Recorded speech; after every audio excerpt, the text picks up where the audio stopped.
Hey everybody, welcome to the Orange and Brown Talk podcast. Recording this here on a Tuesday. It's about 3:45. Dan Labbe with Mary Kay Cabot. This is a Hey Mary Kay edition of the podcast, but of course there was breaking news.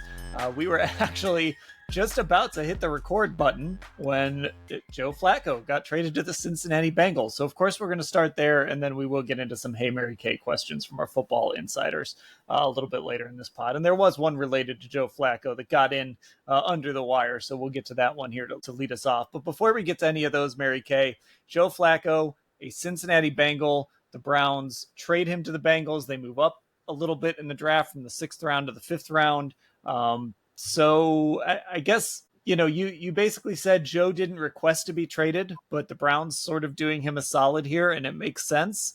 It seemed like as soon as Joe got benched, you start to wonder, is this it for him? Is he ever going to get another opportunity? It's hard to imagine somebody after what they saw this year would want to sign him in the offseason. So, for the Browns, they've turned the page to Dillon Gabriel. They get a better asset than what they gave up, and it gives Joe Flacco an opportunity to go to Cincinnati. So this feels like, at least for now, a win-win. Well, it does feel like a win-win, and until Joe Flacco beats the Browns in the season finale to knock the Browns out of the playoffs. Then it won't be. Well, there's that, but that's why emphasis on for now.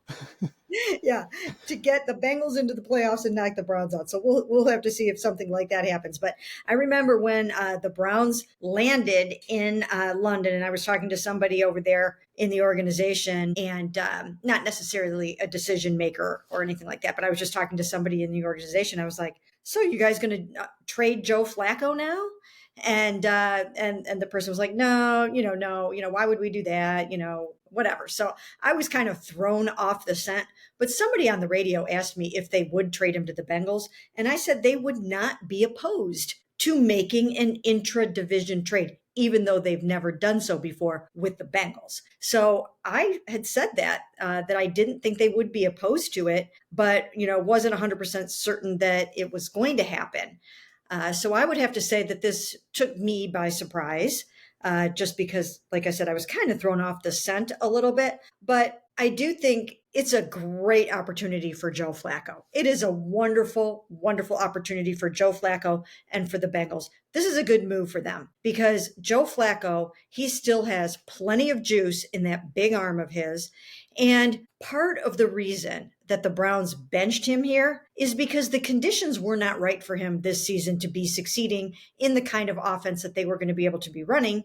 And they wanted to take a look at their rookie quarterback. So it was just a matter of time before he was going to be benched. And when he was out there turning the ball over and not being protected very well because of all the tackle issues, it just made sense. I mean, he was a sitting duck back there. He had been hit 19 times in his previous 2 games. He was turning it over. So it wasn't the right cockpit for Joe.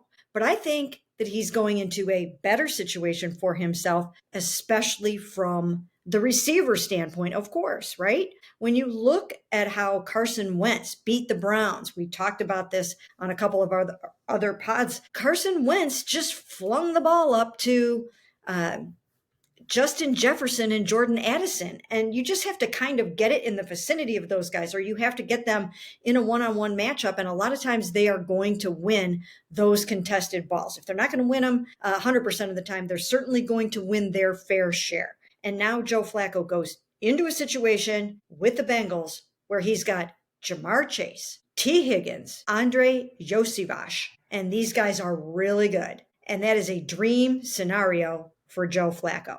And not only that, he's going to get to start. Joe Burrow is out for 3 months with a toe injury. Maybe he'll come back this season. Maybe he won't. But Joe might be able to keep the seat warm and keep them in the hunt. They're at 2-3 right now. And in the AFC North, that counts for something. The Ravens are 1-4. The Browns are 1-4. And only the Steelers have a winning record right now at 3-1. So Joe has an opportunity to get the Bengals back into the hunt just the same way he did with the Cleveland Browns. And if you give him someone to throw the ball to, he's going to get it there. He is going to get it there. And he could be very successful there in the way that he was with the Cleveland Browns in 2023. You just need somebody to really connect with. And he didn't connect with Jerry Jeudy here. That wasn't happening for whatever reason, right? Joe is off on some of his throws. Jerry's dropping passes. What came first, the chicken or the egg? It's hard to say, but that connection was not going well. I think Joe is going to connect really well with Chase, Higgins, Yoshivash. He's probably pinching himself right now that he got traded to the Bengals and he's got this other chance, another chance to go out there and try to get a team into the playoffs. What more could a 40-year-old quarterback ask for? I'm actually happy for Joe the person because we all really like Joe. And once again, his benching was as much about looking at the rookies, looking at Dillon Gabriel, as it was about his own issues and his own struggles back there. So I think, this could be really great for him. It could be really great for the Bengals. And I really don't know where the Browns are right now in any of this. Yeah, that's the interesting part is kind of where the Browns, what this means for the Browns. But just thinking about Joe in Cincinnati with those receivers, look, there's a chance of, who knows, maybe Joe's just done, right? Maybe 2023 was the last hurrah. Things didn't go great in Indy last year. Maybe he's just done. Or maybe he's going to be in a place where, and I don't know about that Bengals O-line. There are some issues there. Obviously, they're in pretty bad shape. But if he can get just enough protection, maybe sling the ball around a little bit, that team is a little more equipped. Like if Joe has to take a couple sacks and it's 2nd and 15, like if it's 2nd and 15 for the Browns, just punt, just get the punt team ready, send them out there. That's not the case with the Bengals. So, and Joe Burrow, even as a guy, his interception numbers have come down, but the Bengals, he threw 14 and 21, 12 and 22. So this is a team that has had a quarterback that'll take some chances and throw some picks every now and again. So, if Joe can just keep that offense afloat and just sling the ball around a little bit, I'm curious to see what it looks like. I'm with you. I'm happy for Joe too. Seeing him on that sideline on Sunday when I rewatched the game was just depressing. Like just standing there with his helmet on. It's like, man, I feel bad for this guy. And I mean, I had asked him on Wednesday, like, did you see this coming? And he said he didn't. So he said he didn't. I think he said, I couldn't have foresaw this or something. Now, in your insider, you kind of said, well, maybe he should have. But I'm happy he's going to get a chance here because I really did think that might be it for Joe if he never got a chance to play for the Browns. Now, speaking of the Browns, go ahead. I agree with you 100%. If this thing kind of just kept going south and he's there on the bench and it looks like things were his fault and he just kind of didn't have much left in the tank, it could have been the end of the road for him. Now it's an opportunity for him to keep his career going, and he deserves that. He deserves that opportunity. So I'm happy for him. This is a quarterback mess here this season. It's been kind of a quarterback mess.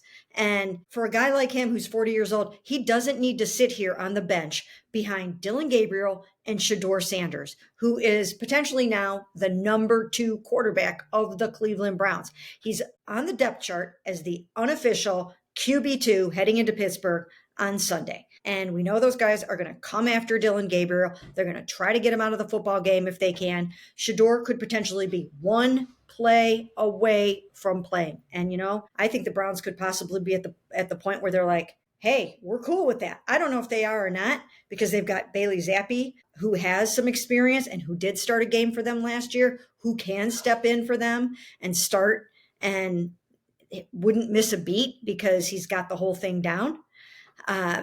Remember, he was in New England with Alex Van Pelt. I mean, he's got the terminology, the vernacular. I mean, he's ready to go. He's on the practice squad. He would just need to be elevated. So he can be the QB2 if they don't think Shedeur is ready. But I could see the Browns saying, hey, why not see if we can put Shedeur into a situation where he has to be thrown into the fire and see if he can sink or swim. So this is all setting up for plenty of drama, I think. So that's the other interesting part of this is what does this say about the Browns? Because they came into this year kind of straddling that line of like acknowledging that this isn't a Super Bowl team, but also still trying to win games. And then also with an eye towards the future, right? They acquired that Jacksonville pick, which, by the way, is looking worse and worse by the week, but it is still going to be a first-round pick. So they do have that extra pick. They've got, I think, 9 picks still in this draft coming up, 9 or 10 picks. So they're kind of loaded to continue to add talent. They have a really nice, what looks like a really nice rookie class so far.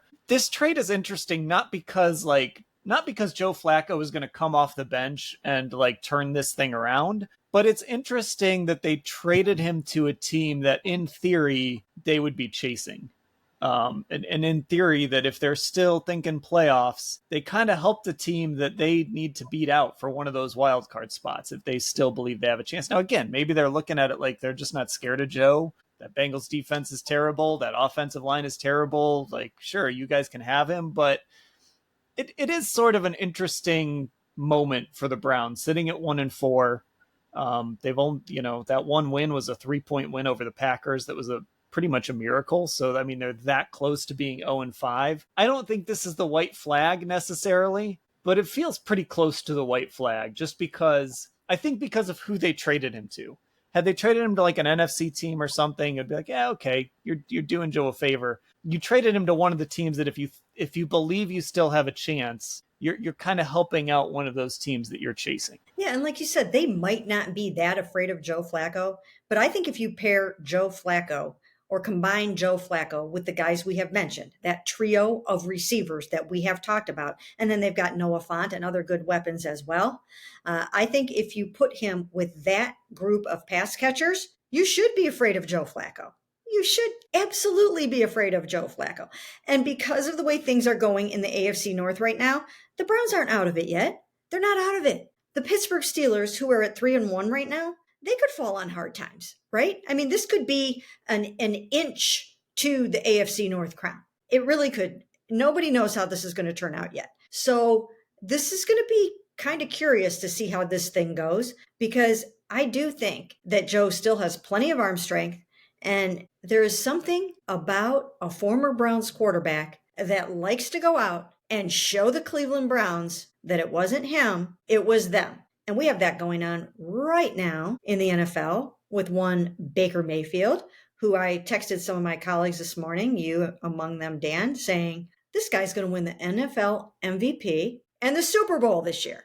Because that would just be like a Cleveland thing, wouldn't it? For that to happen. Oh, yeah. It's just perfect. Right? It's setting up perfectly. The Browns can't. Then I was kidding around. It's going to be Baker Mayfield versus Joe Flacco in the Super Bowl. But no, I'm joking about that part, at least half joking about that part.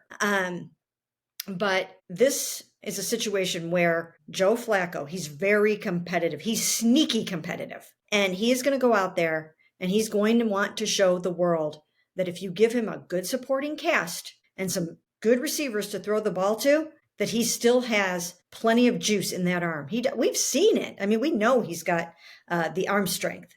And no, he doesn't move like Lamar Jackson. But if you get him rolling out a little bit and get him out there a little bit on the perimeter, he's going to be able to find those guys. And if you scheme it up properly for Joe and you run the ball, then he's going to be able to get the job done. And I'm very curious to see how that's going to go. I mean, he's playing now. He knows the Green Bay defense. So that's who they're playing on Sunday.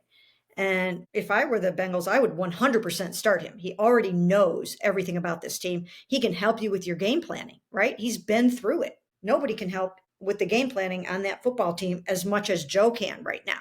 So I think it would be advantageous for them to start him against them. And again, they've got some amazing edge rushers on that football team. And it's not going to be easy, but if they scheme it up right and they run the ball and he can fling it to those guys, and if they set up some short passes for him so he's got some outlets and he can get it out there, then I think he can be successful. And this is going to be very interesting to see where this goes. And I think the other part of this too is, again, not just helping out that division opponent, but this idea of you have now fully handed the keys to Dillon Gabriel, which I guess, I mean, you essentially had done that anyway. And Dillon was fine on Sunday. Like he was fine. He wasn't great. He missed some throws, but he also distributed the ball. He did bring a little bit of juice. We saw a little bit of that mobility. Like you saw kind of what Dillon can do. But now you have also left yourself in a position where you are a play away from either Bailey Zappi or Shedeur Sanders being on the field. And everything that has been said about Shedeur Sanders is they like his progress, but he's not quite ready yet. So now you're putting yourself where you might be a play away from him being in the game or even being your starting quarterback for a month or whatever it is. Or it's Bailey Zappi, who, again, he's fine. He is what he is. But I do wonder the message this sends to the rest of this roster and a defense that has, yes, they gave up that touchdown drive, but this defense has been the reason the Browns have been in any of these games. This defense is why they beat the Packers. It's why they had a chance to beat the Vikings on Sunday. I do wonder sort of what kind of that ripple effect that has in that locker room. Like, not that Joe, again, was going to be the starting quarterback again, but you've put yourself in a really precarious position if Dillon Gabriel gets hurt. Yes, you do. And once you get to 1-4, you start to have guys that naturally question what is going on here. And then when you trade away a veteran like Joe Flacco, and we know the deal, Joe Flacco wasn't going to start anymore. It's going to be Dillon until it's not anymore. And then it's going to be Shedeur or someone else besides Joe. They were basically done with Joe. It's going to be about evaluating these rookie quarterbacks, even if they have to suffer a lot of growing pains. And they will have to suffer a lot of growing pains. But once you get to 1-4, guys start to, you get a little talking amongst yourself. It's hard to keep everybody together. It's hard to keep morale going. If they lose to the Steelers on Sunday to slip to 1-5, okay, it's not going to be over per se, but it's getting really, really, really close to being stick a fork in them. They're done for this year. And then it's just gut check time the rest of the season. Who's in, who's a team player, who's playing for next season, all those kinds of things start to happen.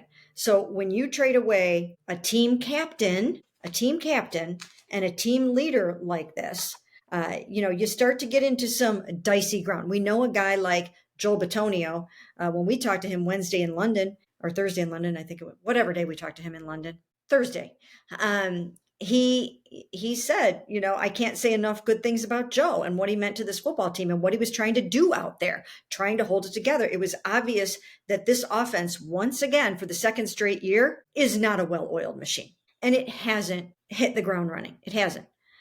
I have to criticize them for conducting this four-way quarterback competition throughout camp.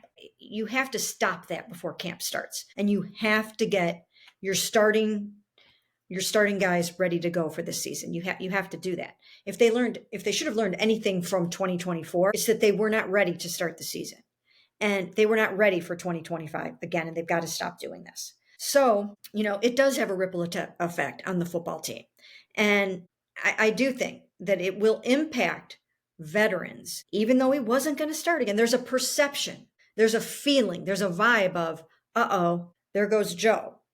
And I'm sure these guys understand. They were all excited about Dillon Gabriel coming in there and the energy and the vitality and the vibrancy he was going to bring.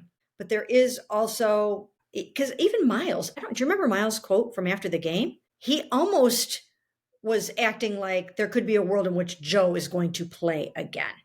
It was didn't he say something along the lines of, like, you're talking the game this Sunday, right? Didn't he say something about how important Joe was going to be to, like, just mentoring these young players, mentoring these young quarterbacks too? Yes. And yes, he did.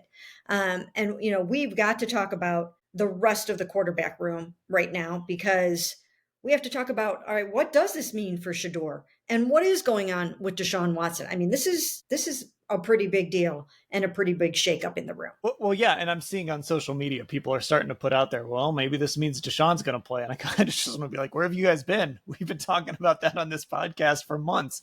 The percentage always felt small, but, like, the guys on the roster.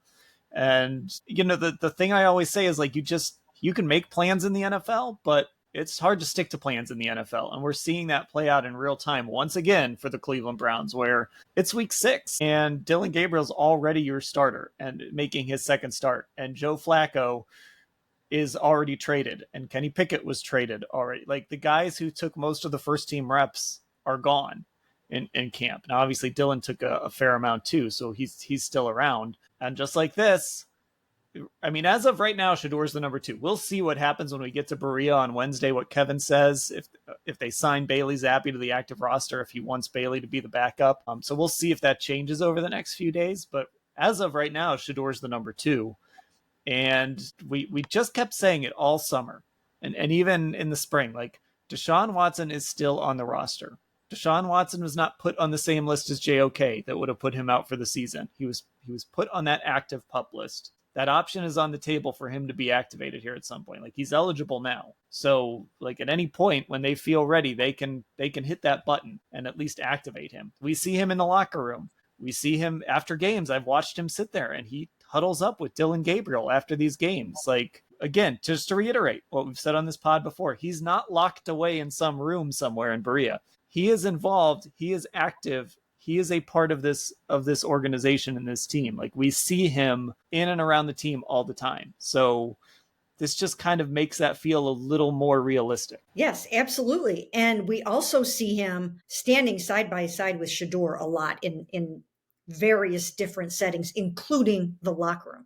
Those guys have gotten to be pretty close. I wrote about that earlier in the season, and I got scoffed at and laughed at that he was mentoring these young guys.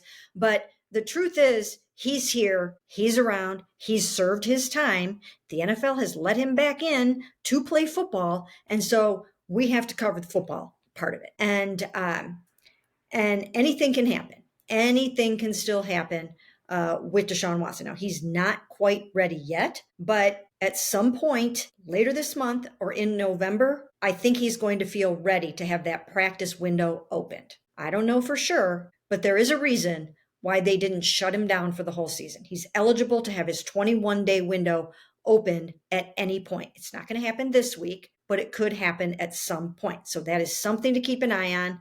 And that could get very, very interesting. I wouldn't be surprised if he gets in a football game. I just wouldn't be surprised. But as far as Shedeur is concerned, what we know about Shedeur is that he feels ready. He feels 100% ready to start and play a football game. How do we know that? Because he said it in an interview. He's told me like some weeks ago that I'm ready for my opportunity when it comes. I'm loving my life on the scout team, but I'm ready to go. He said, we are ready. We are ready. He was talking about him and all of his backup receivers on the scout team, the Gages and the Cadens and the Malachis and all of those guys, Sal Cannella, tight end. And he talked about how close they were, how good they were getting, and it's too bad we couldn't see it because they're ready to play some NFL football. So we know he feels ready. And then he doubled down on that in his interview with ESPN Cleveland and took it a step further, saying that when he looks at the quarterback play in the NFL, he knows he's capable of better. So he's really feeling himself. He's really feeling good about where he's at with everything. Going up against the Browns' first team defense, running that show team, going up against Miles and Mason and Shelby and Isaiah and Alex and all those guys. And he feels good about what he's doing. And I know the Browns are excited about his progress. But as we know, there is a difference between practicing on a separate field and continuing to do your two spotting and doing the hungry dog sessions after practice. That's different than standing in the pocket and having Cam Hayward and TJ Watt bearing down on you. It's different. And this is a veteran Pittsburgh Steelers defense, and they will be loaded for bear for Dillon and for Shedeur if he has to get in the game. So I don't know if they're going to go with Shedeur as the number 2. I don't think we will know that until the very last minute. Because if the Browns can give the Pittsburgh Steelers some things to wonder about and to think about heading into this game, they will do that. They need any tiny little bit of competitive advantage they can get. They're going against a 3-1 football team. Aaron Rodgers. Think about Aaron Rodgers versus Dillon Gabriel. You're talking about two vastly different ends of the spectrum. A rookie making his second start, and I don't know how many games Aaron Rodgers has started, but it's a whole lot of football games. Obviously, future Hall of Famer. So it's just quite the contrast there. But those Steelers, they will be ready to try to teach the rookie a lesson. And it's not going to be easy for whoever's in there. And I'm very, very curious to see what the Browns decide to do at number 2. The world is clamoring for Shedeur. We know that. The NFL world wants Shedeur. Fans want Shedeur. I talked to Dillon Gabriel. I actually kind of got him off to the side a little bit. There were 2 other reporters with me. And we asked him off to the side, in London a little bit. And I really hit home the angle of the whole, how have you dealt with the noise? How have you dealt with the Shedeur love? How have you dealt with the Shedeur circus?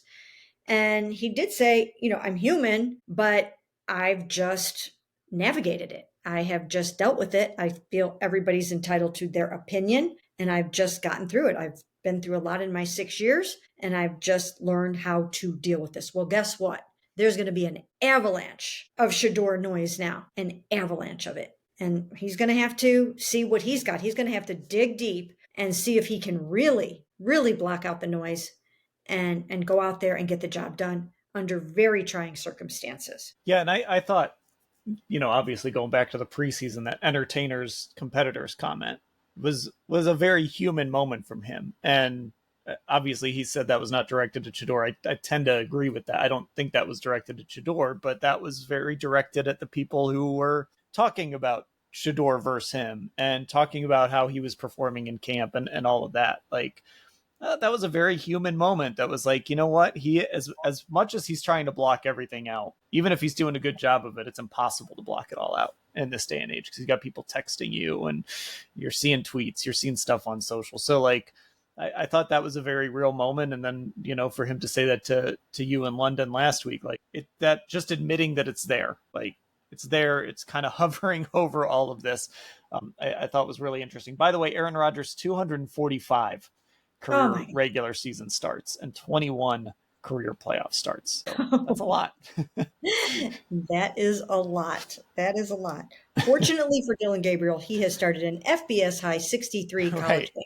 He's not at least one of these quarterbacks that comes in here and they've started 12 games in the college ranks. So, and I'll say this too. Like, obviously, I know a lot of people are looking at this, and the schedule does ease up, right? They're not playing the Lions, and they're not playing the Packers, and the Ravens right now are a mess. But when they played the Ravens, that was still a healthy football team that was one of the best in the league. But Pittsburgh is no walk in the park. We know that, especially in Pittsburgh. A couple weeks they go to New England, and Mike Vrabel just beat Josh Allen and the Bills with Drake May. Like, that's a football team that's playing really well.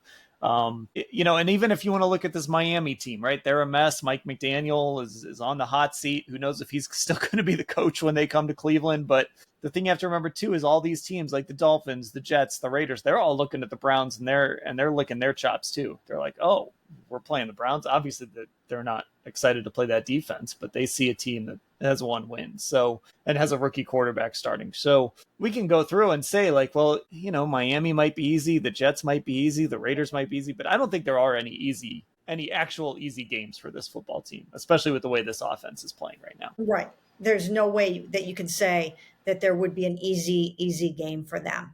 You just can't say that. They have gone 10 straight games scoring 17 or fewer points. They need to find an offense. Dillon Gabriel is now out there finding out exactly what Joe Flacco did, and that was there isn't a Jamar Chase on this football team right now. There isn't a Justin Jefferson on this football team right now, or a T. Higgins, or a Jordan Addison at this moment, right? I mean, their number one receiver, Jerry Jeudy, is struggling. He's dropping passes. He's having passes that are intended for him picked off, and he's off to a slow start. I'm sure he's going to get it turned around, but as of right now, their number one receiver is having a difficult time. And heading into the Detroit game, if we recall, Joe said, as Jerry goes, so goes our offense. And that's kind of played out on the football field. So it's not going to be easy for Dillon, because if they can't find a way to get their passing game going, they're just going to sit on Quinshon Judkins and they're going to take him out. They're going to take him out of the game and they're going to try to shut him down. He's a really good running back. I think we can say with conviction right now that he's good and he's a patient runner and he finds holes, he makes cuts, he has really good field vision. And he's played against some good, tough defenses. But if you're stacking the box because you're not respecting the pass, then you're going to make life really, really hard on that running game, on that offensive line, on Quinshon Judkins to make those yards. And there's going to be a whole lot of 3-and-outs if they don't find ways to get completions and convert third downs in the passing game. Okay, so let's get to some questions here. I think we kind of covered the ground on the Joe question that we got from Rich and Lorraine. So let's kind of shift gears here, and let's go to, this is sort of along the lines of this offense and the struggles with the offense, Paxton Styles and Cheverly, Maryland. Hey, Mary Kay, I understand there are a number of things that go into such poor starts to the season, but do you think this start is going to put Kevin Stefanski's job in jeopardy next season? And that has been a hot topic coming out of that game on Sunday. Just exactly what is the deal with Kevin Stefanski in his future if this team continues to struggle? Well, it's a complicated question because we heard it from Jimmy Haslam's own mouth at the owners' meetings. And the narrative basically was, we have 2 first-round picks next year designed to get the franchise quarterback. If we don't find the franchise quarterback this year, we can go out and try to find him next year in the draft. And that's when the clock starts again on the Super Bowl window, when you get the quarterback. And you see what happened this year. This year was about restocking the football team with a lot of really good young guys. And they look very promising. It looks like by far Andrew's best bunch of draft picks. These guys look really, really good. They're flourishing out there already as rookies, and they're playing and they're getting experience. But next year is the year when they're supposed to perhaps find their franchise quarterback if Dillon doesn't prove to be that, or Shedeur doesn't prove to be that. And so for that reason, Jimmy made it sound, at least at that time, like Kevin had time. Like his feet were not going to be held to the fire this year, that Andrew's feet were not going to be held to the fire this year, and that they would have time to go out and rectify the big swing and a miss. And we know what that was. Deshaun Watson, big swing and a miss. And let me clarify about that. Nobody forgot how to evaluate a quarterback at that time. He has been injured since the beginning here, and it all went downhill from a football standpoint I'm talking about. The other stuff, it's a completely different issue. But from a football standpoint, they were not dumb when they tried to acquire a player that other teams were clamoring for as well. Deshaun Watson was a really good Pro Bowl quarterback, 3-time Pro Bowl quarterback with plenty of potential. So from that standpoint, they didn't, whiff at the plate, but he got injured. He's had a fractured shoulder and 2 ruptured Achilles. That's the name of the game. That is the name of the game. Even when he came back last year, there were so many extenuating circumstances. Nobody ever wants to hear it. People always think I'm making excuses, but there were excuses to be made. His shoulder was not ready. The offense wasn't ready. Nick Chubb wasn't playing. David Njoku wasn't playing. The tackles weren't playing. And it was a mess. It was an absolute mess. And who knows, maybe in some world, Deshaun Watson will play some good football again. I have no idea if that's going to happen or not. No earthly idea. But I don't think we can look at what's happened here and say that all the conditions were right and he just failed. We can't say that because that is not true. So Kevin Stefanski, it would be interesting to see what he could do with a good, healthy quarterback. And I don't know that we've seen that much. When Baker Mayfield was healthy, Kevin and Baker Mayfield went to the playoffs together in 2020. And then things unraveled after that, in part because Baker got injured as well. So Kevin really hasn't had a normal quarterback situation here except for that 1 year.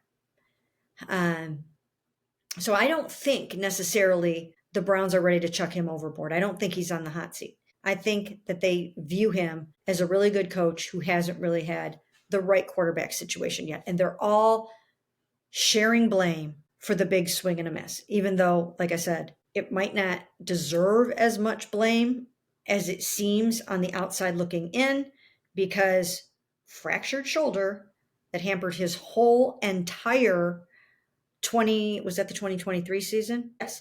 Yeah, that was the year they beat the Ravens. Yeah. 2023 fractured shoulder season, and then ruptured Achilles season, and not yet back from shoulder last year. So I think that tells the story right there. It's really tough to figure out, right? Because and here's the problem. this quarterback class that's coming up hasn't exactly lived up to the No. expectations. And the guys that people are talking about now are guys that people weren't talking about. And this happens every year, right? Like nobody was talking about Dante Moore. Now we might get to April and he might be the number one pick. Hey, a guy that was born in East Cleveland, played high school football in Detroit, but was born in East Cleveland. And so, Arch probably isn't going to come out. He probably wasn't going to come out anyway, but hasn't been very good.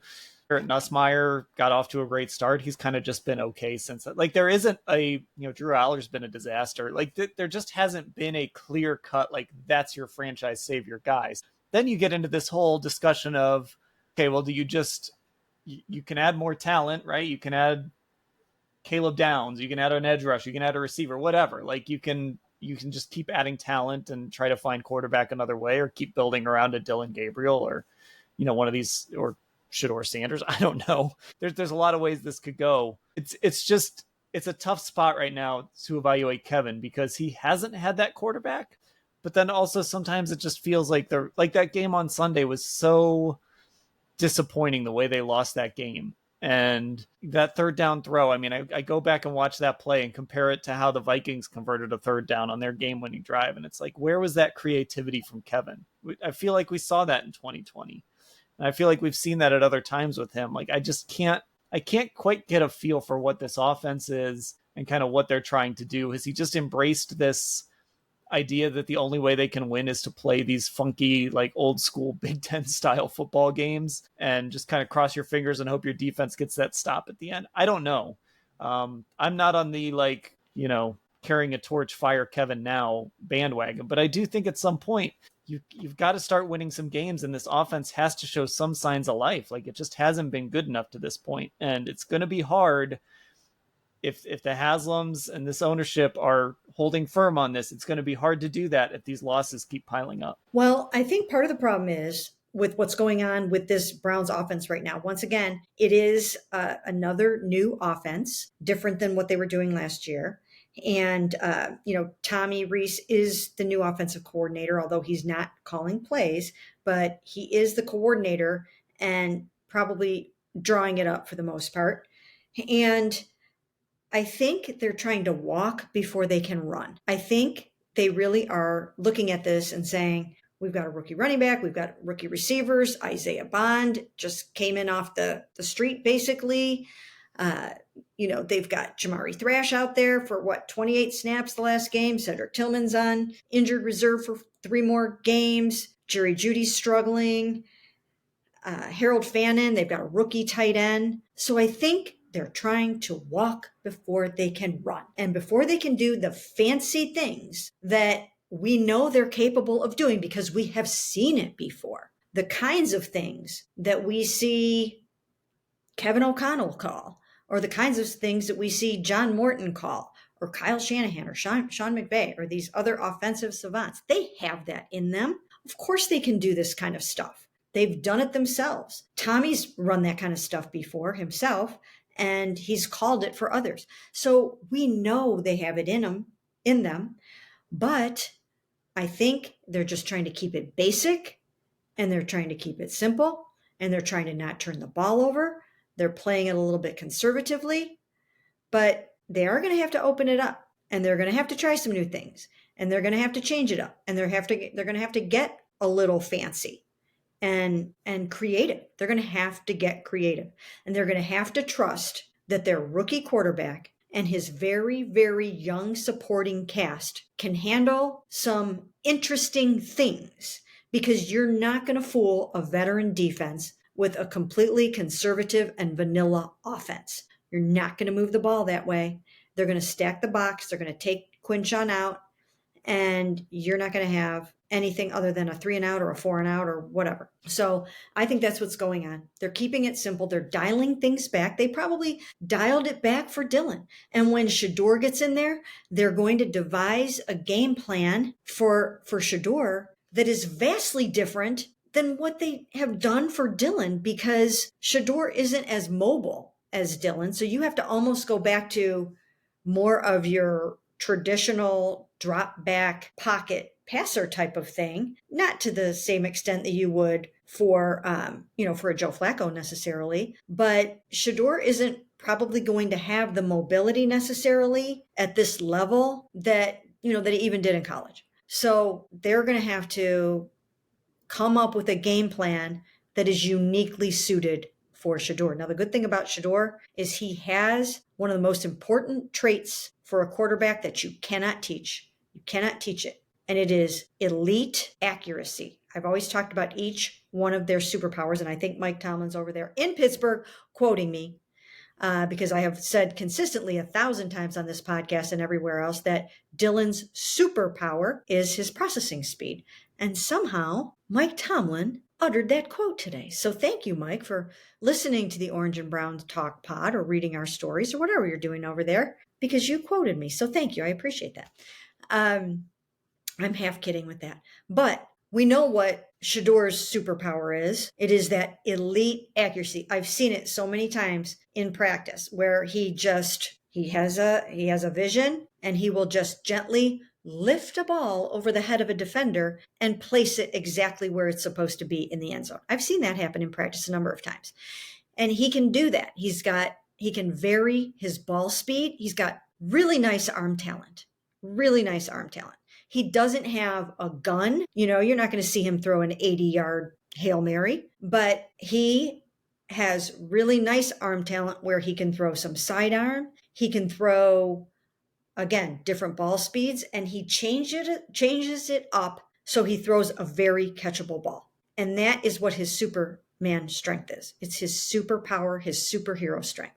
And if he has enough time to throw that ball, everyone is going to see that because he's really good at it. And that's what they would have to do. They'd have to find a way to make sure that he can play the quick game and think. That will be the hard part, is that you have to think so quickly on your feet up at that level, and it closes very fast. But if he has time to get the ball where he wants to place it, it's going to get there in a beautiful fashion. What they need to do is they need to find a way to take Dillon Gabriel's processing and Joe Flacco's arm and Shedeur Sanders' accuracy and just meld it all into like one quarterback somehow. They don't have Joe anymore, obviously.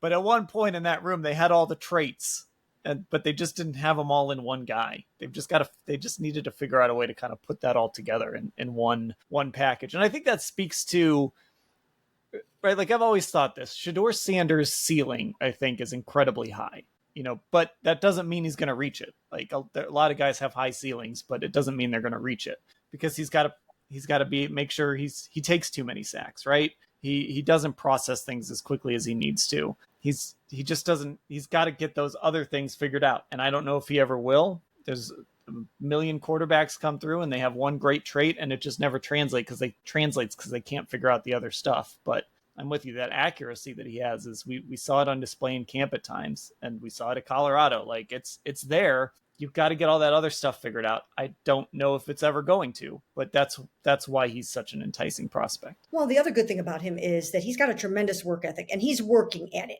in spite of what Rex Ryan was saying on ESPN, because I don't really know what he was alluding to, because Shedeur is working hard at this. I mean, he is definitely working hard and coming up the learning curve. And we don't know everything, but I've heard that they're happy with what they're seeing with him inside the building. And he is learning from guys like Deshaun Watson how to prepare for a game and how to study and how to do the game plan install, which is, it's an art in and of itself to try to figure out how to prepare for a game. What is your pacing? What is your timing? What do you do on Wednesday? What do you do on Thursday?